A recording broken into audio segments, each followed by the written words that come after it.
This, I think, is a revolt that is going on within the Democratic Party right now. Democrats and their leaders. Should Schumer stay as Senate leader? Again, according to New York Democrats, just 50% say yes. Look at this number.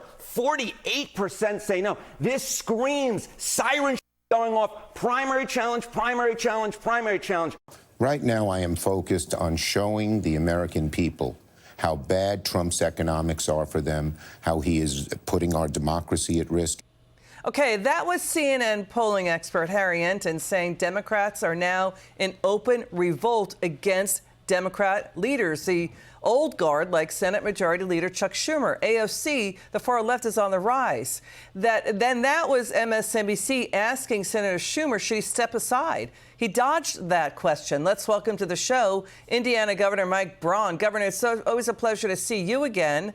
What do you make of what's happening now inside the Democrat Party? The meltdown is worsening now that they're trying to push aside the old guard, and now that you've got the far left extremists on the rise.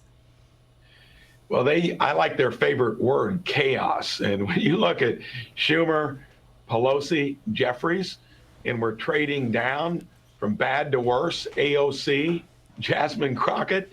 I mean, that's a party in disarray. And it's their policies. I mean, they gave us hyperinflation, a sugar high economy, border crisis, energy crisis. They're a party that's devoid of good ideas. You can't just replace the actors from bad to worse. They got a big problem. We got a big opportunity. I mean, this is the other big story, the other big headline, an historic collapse of what's going on inside the Democrat Party. We have never seen the Democrat Party in such historic shambles before. So what do you make of Newt Gingrich saying the GOP has to get Trump's big, beautiful bill with the Trump tax cuts done before at least July? They're working to get tax cuts, border and energy security done by Memorial Day. Because if they don't do that, Newt Gingrich says, they could lose the House. What do you think? I watched it closely when I was there on the budget committee, and leading up to COVID, those tax cuts that were done back in 2017, they were almost paying for themselves pre-COVID, and CBO was close to acknowledging that. If we raise those taxes, and there was some talk about households over $1 million in income, well, you know who most of those households are? Businesses, small businesses in many cases that organize as an LLC or sub S. So thank goodness that is off the table. Johnson's talking about $1.5 trillion in spending cuts. That's been the hardest thing for our own party to get behind before. But if you keep the current tax frame in place and you actually start cutting expenses, you're going to unleash all kinds of energy into the economy. I mean, we're talking trade deals, tax cuts, and more. And this is all the Democrats have, Governor. Now we've got, again, far-left Congresswoman Ilhan Omar says, if they win back the House, they're going to hold hearings and try to sue Trump. They're already filing massive lawsuits to stop the Trump agenda. Listen to how bereft and void of ideas this Democrat Party is on how to fix America, on how to make America better, on how to bring America together. Instead, it's all about divide and conquer. Watch this.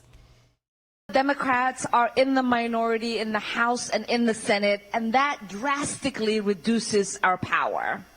If we were in the majority, here's what we would be doing. We would be holding non-stop oversight hearings about what the Trump administration is doing, carrying out investigations into the corruption and the abuses of power and illegal actions.